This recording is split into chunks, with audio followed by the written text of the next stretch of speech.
is ASMR World.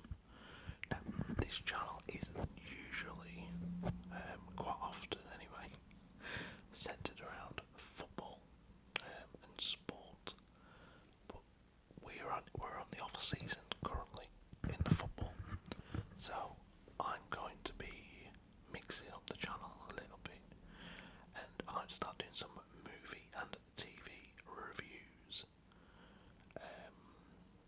I have found myself watching and enjoying quite a bit of TV lately, from the likes of Better Call Saul, the new Stranger Things series,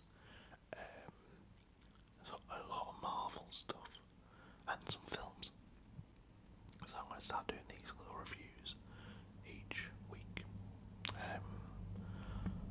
Tonight I'm starting a Monday Marvel movie night with my daughter.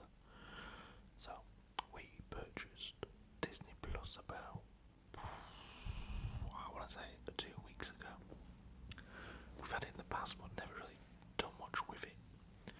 But I had the idea because obviously the new Doctor Strange has come out and there's a few others coming out. That's not on Disney yet though.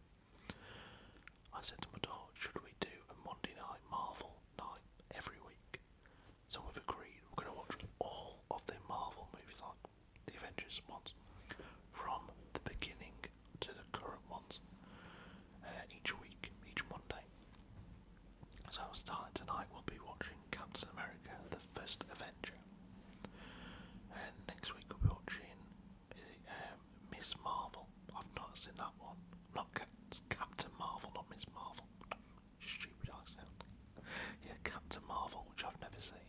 So I'm looking forward to that. And I'm going to review them on a Tuesday or Wednesday on here to give my thoughts on them. But today we are not talking about Marvel or Disney.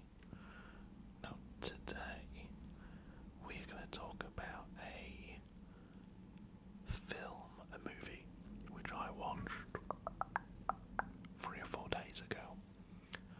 I can't remember what day I watched it. I think it was Thursday last week, Wednesday or Thursday. And this movie has to be one of the best I've seen in a long time. I don't watch movies I used to watch them like all the time. You know, I'd watch a film every day when I was younger. These days, I mean, I don't know, maybe a couple of months I'll sit down and watch. But I'm going to start getting back into it because there's so many good films I've been missing out on. What I seen this recommended on TikTok by a movie reviewer, and he said, check this film out. So I was like, okay, let's give it a go, and the only reason I don't watch that many movies, I'm just crazy, because I tend to stick with TV programs these days. There's so many good TV shows out there, which, in my opinion, they're like very, very long movies. So it's like the best movies you've ever seen, but extended by, 10 hours or whatever. I just enjoy it so much more. But there are a lot of good movies out there, so let's talk about this one. The name of this movie, as you see in the title, is The Devil All the Time. So The Devil All the Time is a star-studded movie. Like, it's packed to the rafters with big names. Everyone is in there, from Tom Holland, Robert Pattinson, Bill Skarsgård, who played Pennywise in the new It movies. You have, let's get a little look here, who else was in it that I might have forgotten.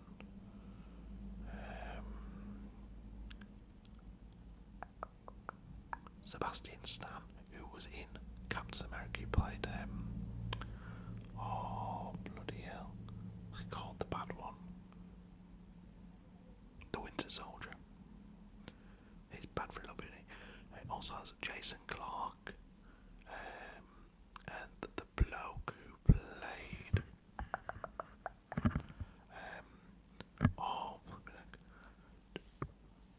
not Dursley, what's his name in Harry Potter? Harry's cousin, the one who's not very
spikes in his feet.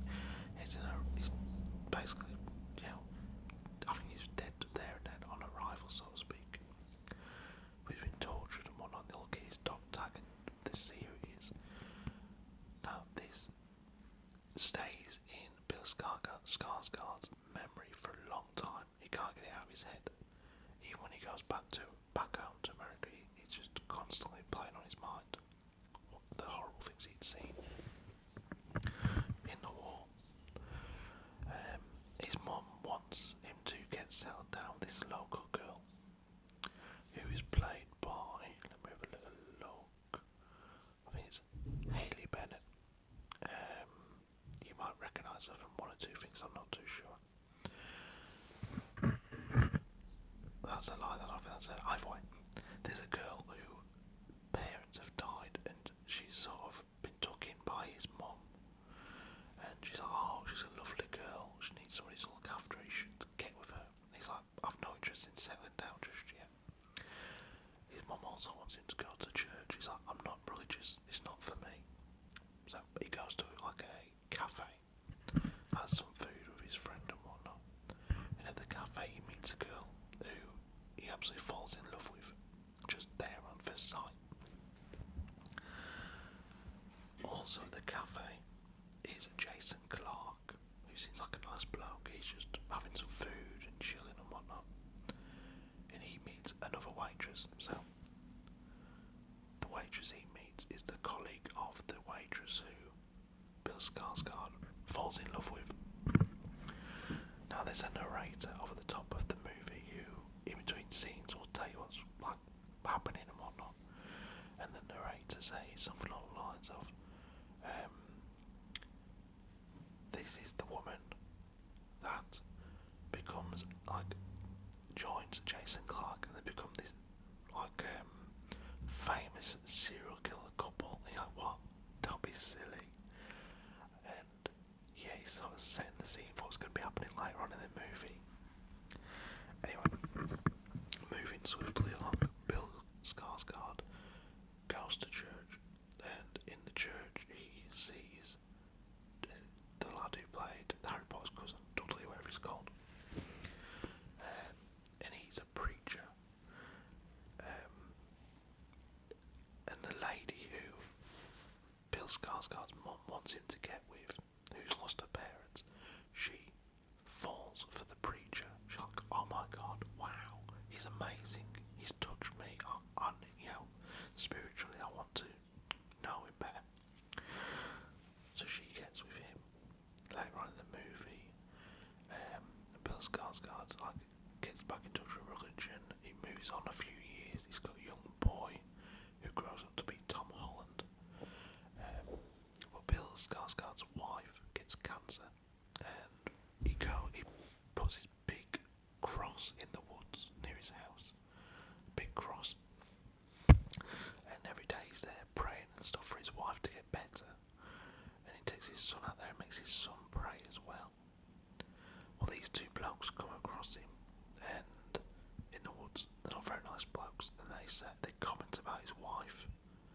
And it says before she's got cancer, they're like, oh, wouldn't mind a bit of that. About 5 minutes later, it's the dad and his son, they drive down to a bar, catch the bloke unawares, not the son because he's only like 6 years old, and Bill Skarsgård beats the crap out of these two blokes, gets back in the car and says, that's when you need to do that, son, like, wait until they're not expecting it. That sort of plays a part later on in the film. So Bill Skarsgård's wife, she dies of cancer, and he can't handle it. So he goes out, and before his wife dies, he thinks he's got a message from God that if he sacrifices his son's dog, then his wife will be spared. So he kills the dog, hangs it from the cross. The little boy can't handle it because he's his best friend, the dog was. Then the dad, when the wife dies, he has a mental breakdown and he kills himself. So the little boy's lost his dog, his mum and his dad in the the space of like 2 or 3 days. So he goes to live with his nan and granddad, or step granddad I think it is.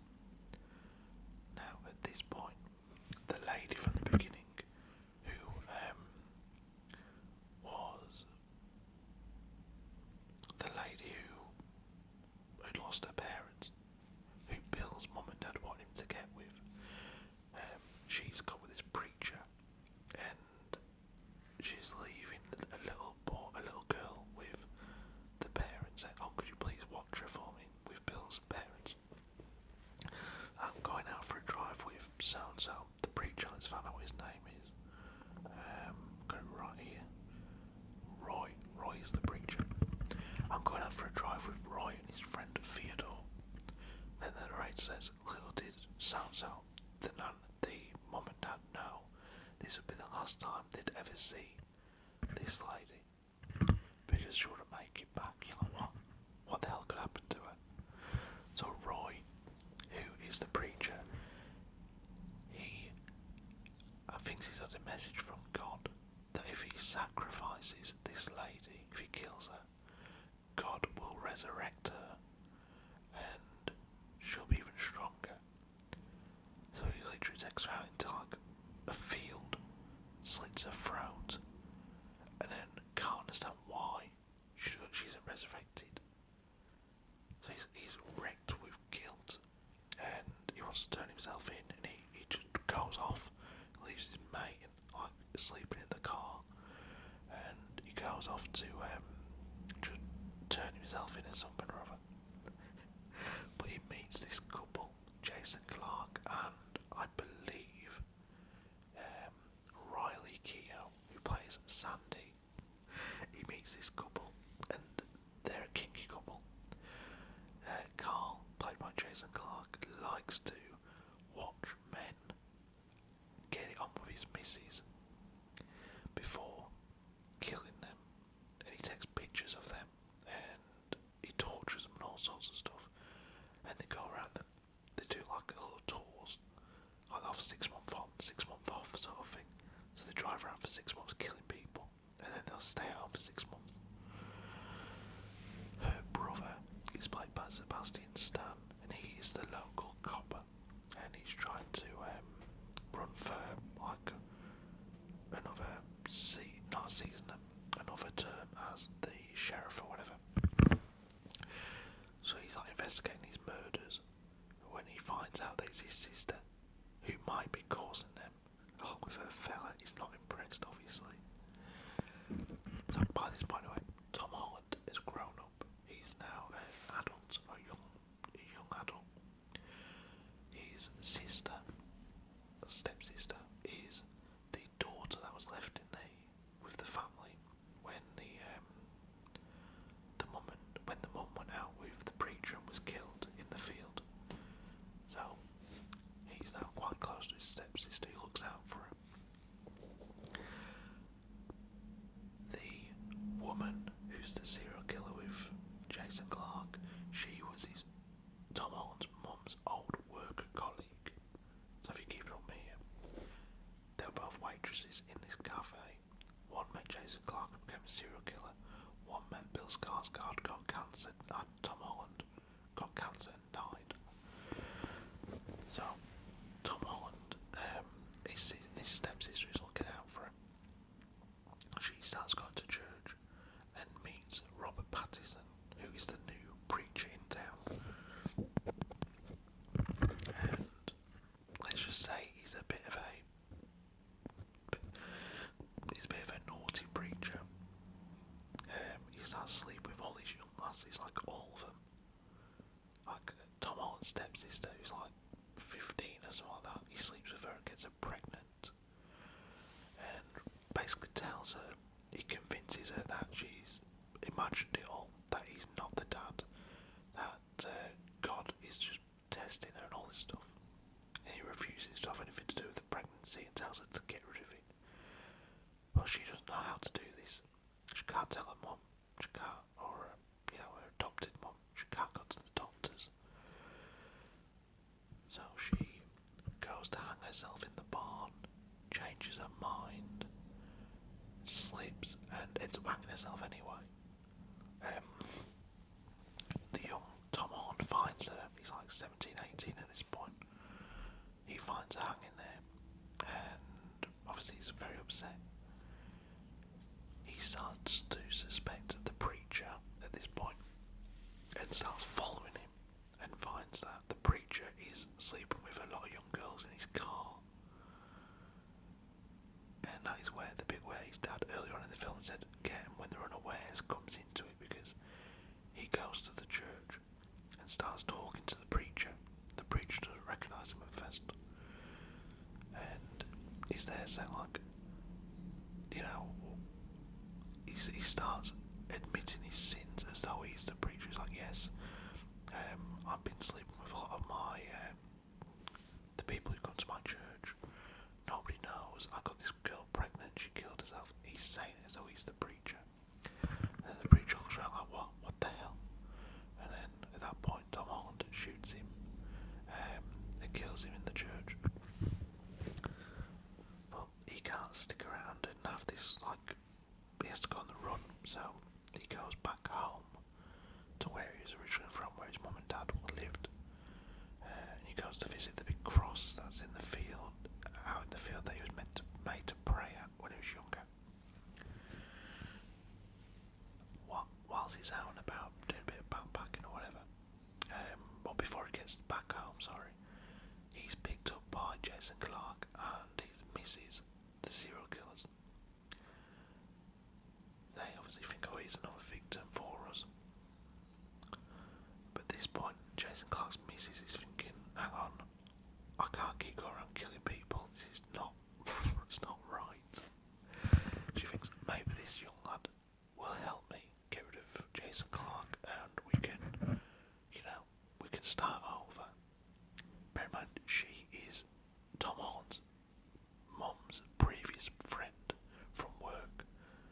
He doesn't know this. He doesn't know his mum used to work with this lady, who's now become a serial killer. Anyway, Tom Holland's getting like trigger fingers, itchy fingers, so to speak. He suspects something's not right here. And just as Jason Clarke comes over to the car, because he's going for a pee, Tom Holland shoots him. And then the woman pulls a gun on him, and he's like, don't shoot. And she's like, I won't. And then he gets a bit nervous, and he ends up shooting her, but she shoots him as well. The thing is, Jason Clarke, earlier on in the movie, because he was suspicious that she was getting a bit uncomfortable with the situation, he took all her bullets out for blanks. So when she shot Tom Holland, nothing came out. When Tom Holland shot her, she died. So he goes, back to his house, like I said, where the cross was, where his mum and dad brought him up for the first 6 or 7 years of his life. And the police officer comes looking for him, because it was his sister they killed. But that isn't why it's one of the reasons why he wants him dead. But the thing was, right back at the beginning of the film, when his dad kills himself in the woods because his mum's died of cancer, the police officer is a lot younger, and he comforted Tom Holland as a young boy. And he's like, I'm sorry you're going through this, things will get easier. 15 years later, or whatever it is, he's there trying to kill Tom Holland because of what he's done to his sister. And Tom says, look, his sister wasn't innocent. Look, there's all these pictures, because he found them on the bloke, the pictures that they took of all these men that they'd killed. I've actually missed a bit out here. The preacher bloke, Roy, who killed his girlfriend in the field, thinking she'd be resurrected by God. He is picked up by the serial killer and his missus at one point, and he's made the bloke that Jason Clarke says, I want you to have sex with my girlfriend or my wife. He's like, hey, I can't. It's against all my beliefs. I'm a religious man. And he's like, what? You too weird, leave me alone. And then they kill him basically. So Roy, who killed his girlfriend, thinking she should be resurrected, is then killed by the serial killer and his girlfriend. So it's all full circle. It's really fun and really good how this movie works.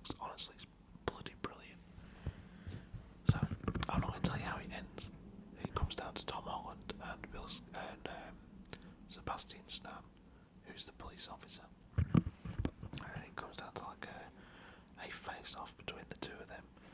But honestly, guys, I've only seen Tom Holland before now in the Spider-Man films, and to see him in a adult, grown-up movie role, I thought he was bloody brilliant.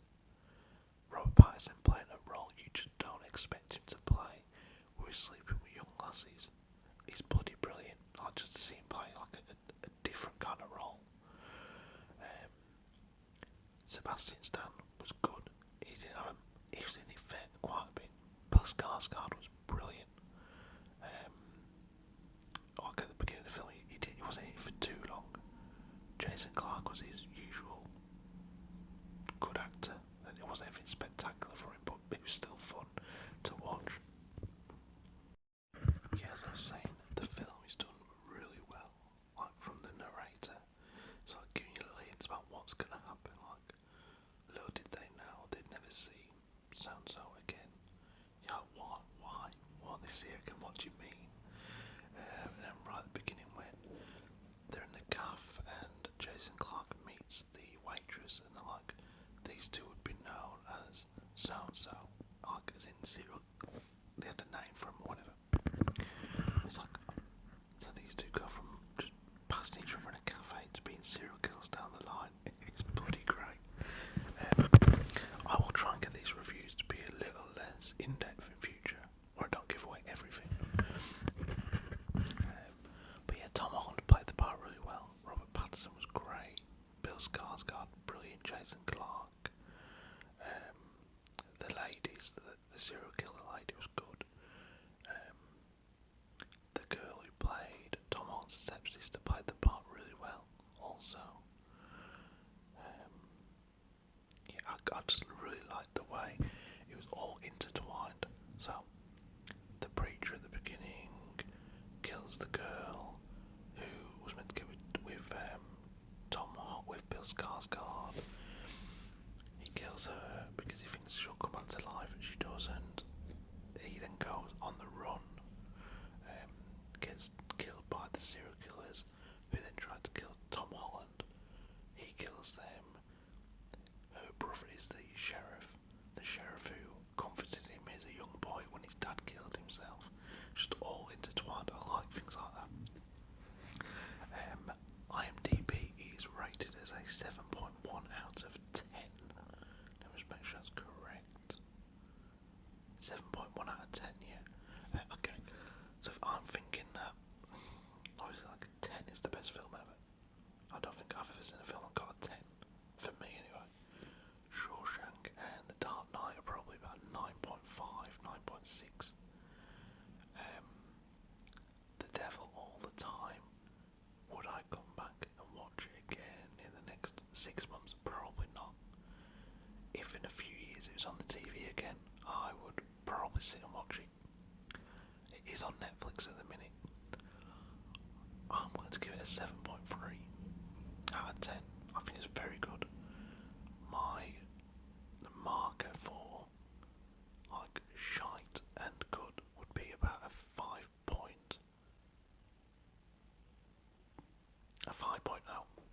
Anything below that is crap for me. Anything above it can be like, yeah, it's alright, upwards. So a 7.2 or a 7.3, whatever I said. Yeah, that's fairly good. I really enjoyed it. I'd definitely recommend it. I recommended it to my wife's mum, my mother-in-law, who watched it last night and loved it also.